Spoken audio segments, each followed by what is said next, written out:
Ganda, Dr. Gregory Ganda.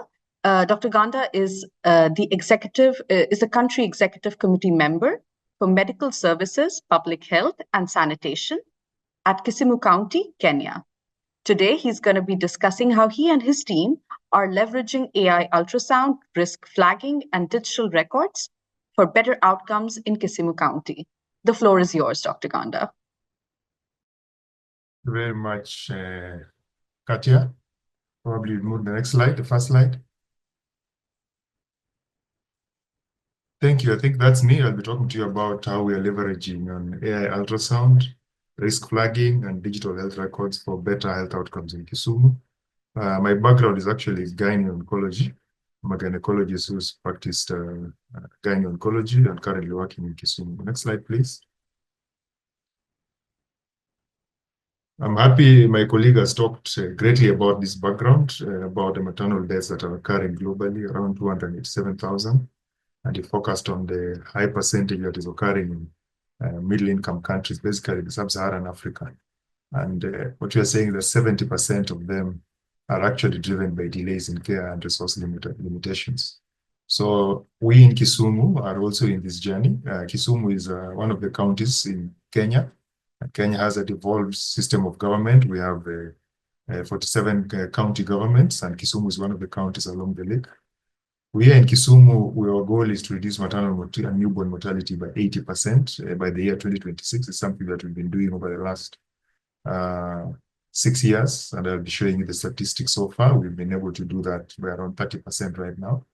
And we want to pioneer evidence-based quality care for healthier moms and babies, so that we enhance value-based care. Next slide, please. So in the background, this is Kisumu. We have 338 facilities, which is spread around dispensaries, health centers, and sub-county hospitals, usually in 4 levels. We have level 2 and 3, which is the dispensaries and health centers. And then we have level 4, which is the referral facilities, the primary referral facilities, and the level 5, which is the referral facilities for those level 4s, which is the higher, what we call them, county referral facilities. These are our indicators. If you look at 2014 and 2022, by the demographic health survey, I'm particularly going to look at health facility deliveries. That time we were doing, 2014, we only had 69% of mothers delivering in facilities, actually 61%. Based on the numbers, those are 2 different numbers. The demographic survey was 69.5%, but we were able to increase that to 94.4% by the year 2022. But if you look at lower down at the maternal mortality, we were able to reduce maternal mortality from 495 per 100,000 to 343 per 100,000. That is quite a big reduction of 30%. And the infant mortality and under 5 mortality is also reduced during this time. And the issue was that we were able to drive the numbers from the community come to the facilities. But if 94% of the people are delivering facilities and you have a maternal mortality of 343, it means then that you are not offering quality, and the quality that you're offering is not good enough. And probably you are not preventing as many maternal deaths as you should have been preventing. And that is where we are starting from in our next phase from 2022 up to the 2028. Next slide, please. So the issue is high burden of maternal and perinatal mortality that I've talked about. But the bigger issue is that we have poor access to quality services in the rural sub-counties. I would have shown you a different slide that shows you we have Kisumu as a center with a large referral hospital called Jaramogi Referral Hospital. And we have another one called Kisumu County Referral Hospital. You find that the percentage of deliveries that occurs in these 2 facilities in this sub-county is almost 150%. And that tells you that the number of people who attend antenatal clinic vis-a-vis those who deliver, many more deliver than those who attend antenatal clinic. Meaning then that we have women who travel from quite long distance to come and deliver in the facility. And why we think that is so is because the facilities which are in the peripheral typically are inadequately staffed, and they have inadequate skilled staff also. They have less numbers, but also the skills are less. And so what happens is that when mothers get poor outcomes in these facilities, they get discouraged because one mother tells the other, no, I think that place is not very good. And when they hear that there's a better facility, then they wait to travel to that facility. Sometimes they don't have transport. So the first thing that it causes the first delay, they cannot decide to go to the facility. Then after that, when they decide, now I think there's a problem, you have a long distance to travel, and all these things lead to poor outcomes and delays. And so what we want to do is make sure that whatever is going on in the peripheral facilities is quality. And go to the next slide. And this is our cycle that we think is going to happen. If you look at the top, I think the top of the circle, if we improve the quality of care at the primary healthcare facilities, two things will happen. One, these facilities will be able to detect who needs to be referred and who needs to be seen at a higher level facility because there are more complicated cases. But secondly, it will improve the patient's journeys and their outcomes. They'll feel that they have been well taken care of and they'll get a good outcome. And so they'll be happy. And when they're happy, it encourages more people to use the primary healthcare facility. And when that happens, the revenue for that health facility improves. And when they have more revenue, it means they can increase the investment in that facility to again improve the quality of care. And that cycle is what we are trying to break. Usually I say what comes first, the quality of the money, the investment before the quality, or the quality before the investment, whichever way you look at it. But the investment needs to be done for you to start seeing that improved quality. And that's what we want to do here in Kisumu. Next slide. So what's the ambition? If we digitally connect all these people, then we will be starting to solve our problems. We want to develop a digitally enabled infrastructure at all levels of care for quality maternal and child health for mothers in Kisumu, so that we never lose track of a mother and her baby throughout her journey. That means that we want to register you from the time before you even get pregnant to the time you get expectant, and know your journey, know what is going on, follow you up until you deliver, and follow up your baby until the baby finishes the immunizations. And what you want to do is leverage on technology, because we know the problems that I've talked about. Peripheral facilities have less people, they have less experience. How do we make that experience from the hospital go all the way down there without having to look for somebody who has experienced work down there? Because we know all over the world, most people who are experienced want to earn more money and they want to live in the cities. Next slide.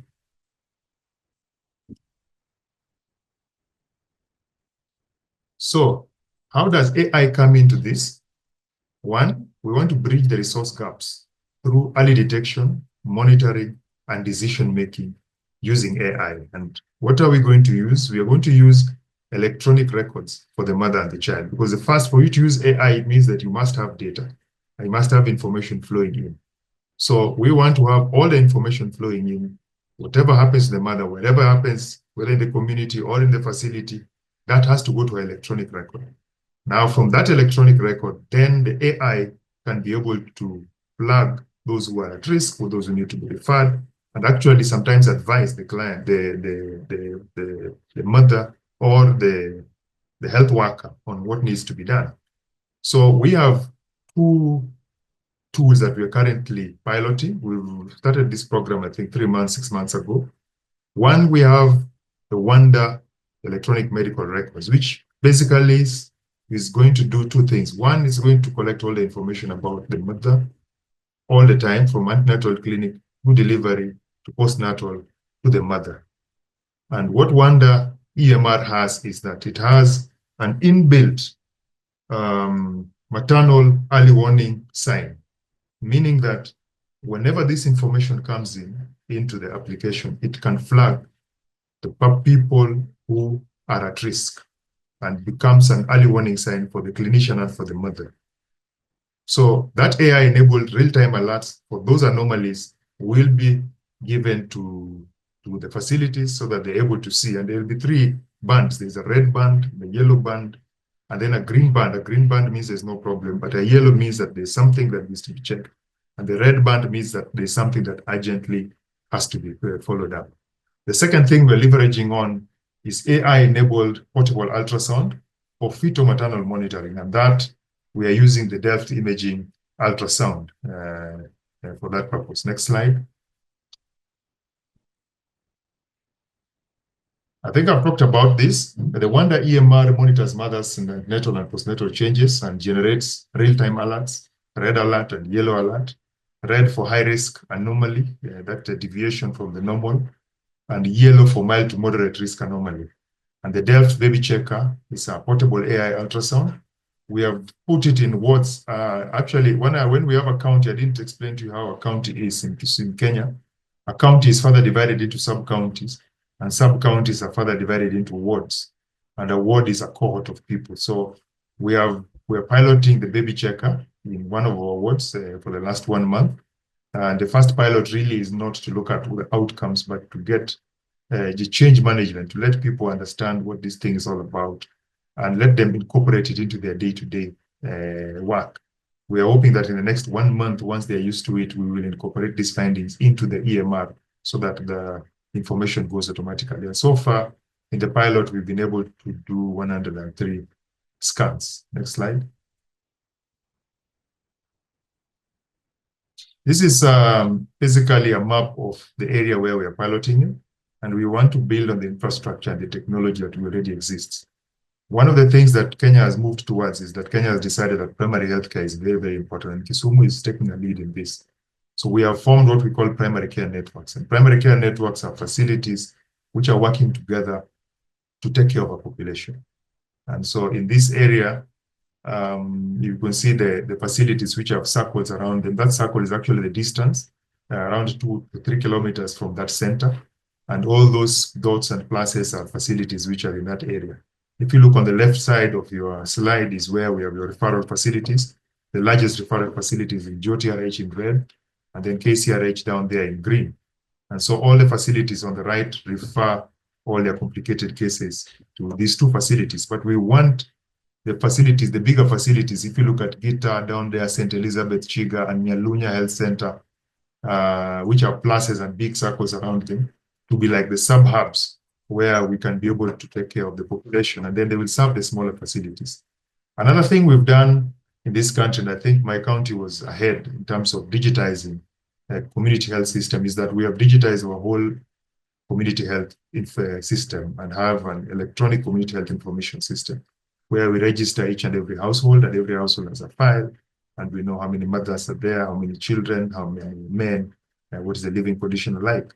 And these are the things that we want to leverage on in our system.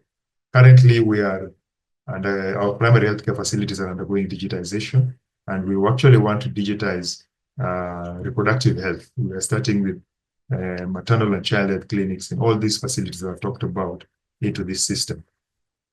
And we also have the district health information system, and this is usually collected at the end of the month by our teams. Now, another thing you will notice is that some places have more facilities. If you look down there, Nyalunya, towards JOTRH, because the population is higher, and these are the black pluses are mainly, most of them are private facilities. And so we are leveraging also on making sure the private facilities become part of this network because they also see our mothers. Now, all this infrastructure that we built is what we want to leverage on to have AI enable assistance to our people. Next slide. Next slide, please. Yes, so this is the pilot project so far, 6 months. We started from the 2 facilities I talked about, the referral facilities, because we needed to first of all find out if the EMR works, what do we need to add. We needed to look at the flagging, because once the EMR shows a flag, like a red flag, it straight away advises the healthcare worker what they're supposed to do based on the standards that are available in obstetrics and gynecology. So we have 8 facilities that we are scaling to as we speak. So far, we have scanned or not scanned, we have seen 2,626 mothers in antenatal clinic since May 2024. And the high referral facilities where we started from, the Kisumu County Referral Hospital, had 1,508 visits. And the Railways Health Center is a smaller facility, has recorded 846 visits, and the rest of them have come from the peripheral facilities that I've talked about. Peripheral facilities just joined in, I think, around a month ago. We have red and yellow alerts guiding the interventions to be done.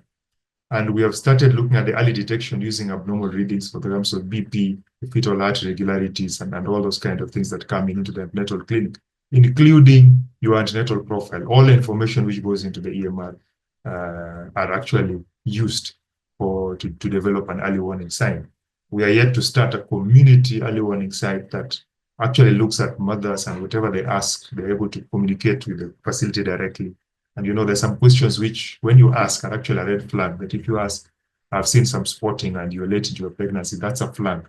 So we are yet to incorporate the community information into this system. We have done community engagements at 2 of our facilities in Angola and Chiga so far within the last 1 month. Go ahead, next slide. So I note that we've used the POCAS for the last 1 month, and so far, from May to November, we are having almost 60 red alerts monthly. And what happens with these red alerts is that the facility is informed, but also we have the gynecologists at the main center who are informed at the same time. And what has happened is the ward practice groups have formed groups. When there's a red alert, it will be alerted and sent in the group. And you'll have to explain what you've done to that particular mother who's on a red alert. And if you didn't if you didn't do, then there is somebody at the background, a gynecologist, who checks a day later to find out what happened to this mother. In terms of POCAS, we have started scaling this to underserved areas. If you looked at the last slide, the places that I've said are bigger facilities where we want to have the point of care ultrasound, and you realize the peripheral facilities sometimes have very low numbers. So it does not make sometimes economic sense to have one of those POCAS machines in a facility, because they might be seeing 2 mothers in antenatal every day, and that might not give you enough numbers. And so you need a machine that moves around. So what we are doing is that we are developing a system where the mothers can be booked for scan on certain days, so that every day we know where the AI ultrasound is, and the mothers get this done routinely in their clinics on their booked day. Next slide. So this is the slide showing the antenatal clinic from May 2024. So far, we have had 393 red alerts out of 2,200 and something visits that I showed you. But what I want you to note in this slide is that out of all this, we have not noted any fetal placental anomaly, even in the largest facility. And the fetal placental anomalies I'm talking about are multiple pregnancy, placenta previa, inadequate polyhydramnios, and all those anomalies which you usually see in the fetus or in the placenta. And that is why ultrasound is a very, very important component, because you might think even where there is high volume and you have an ultrasound and a sonographer who has been employed, it becomes very difficult for a mother to get booked to go to the ultrasound room. They get lost in between and they don't do the ultrasound. And so you can imagine that out of 2,200 people we saw, we were not able to flag a fetal placental anomaly that needs our attention. And again, on the other side, you look at the women or the caliber of people we are seeing, 60% are between 20 to 30 years of age, but we have a significant percentage of teenage pregnancies, almost 20% in these people that we have seen. And these numbers are even worse if we move to the peripheral facilities, where we have up to 40% of mothers being teenagers. Next slide. So what are the challenges? The challenges, one is distance to be covered for ultrasound sharing. We are trying to work out how we can look at the issues of transport for these mothers when they're going to this peripheral facility, or for the healthcare workers, which have low number of antenatal attendances. And I think I've talked about that. And the second thing is sometimes we have inconsistent internet connectivity, and that means that the information sometimes is not live. It has to be synchronized when the machine comes or our tools come into the space where there is internet. The biggest thing again is resistance to new technology amongst healthcare workers. People are used to the big old machines where you scan and you see a baby, and it takes time for you to change people's attitudes towards the technology. And there's also limited awareness of the patients on AI tools that actually you can just scan and then everything is given to you. And it is almost as accurate as a human being. Next slide. Next slide, please. So I'm not going to go through all these recommendations, but basically we need to be able to scale up the AI applications, extend monitoring to inpatient maternal care, incorporate predictive analytics for even postpartum complications. We need to do capacity building for healthcare workers, for the community on AI. We need to TikTok more. We need to have these webinars. In terms of policy, we need to look at increasing funding for sustainable AI interventions, because sometimes, even in my country, most people don't think AI intervention should be paid for. They think that you should see a human being for that to become a service that is paid for. Even though we know that the AI sometimes is just as good and will give you the quite good information. We need to be able to look at how we integrate the AI tools into the programs, strengthen our infrastructure, and establish robust data management systems that incorporates AI. Finally, next slide. Looking forward, we are championing AI integration in maternal health care systems. We want to support policies to sustain the funding for AI programs, and I think that's what I've been doing for the last 2 months. We want to promote multi-sectoral collaboration to scale and refine these tools, and prioritize training to ensure readiness for AI-driven healthcare, because that is the future. We can't run away from it. No mother or newborn should die from preventable causes in this day of this era. Thank you very much. Last slide. Thank you very much. I think that was my last slide, and I'll welcome any questions later on. Thank you so much, Dr. Ganda, for your valuable insights on how AI can assist and definitely not replace humans. Please remember to put your questions in the Q&A section for all our experts to answer at the end of the webinar.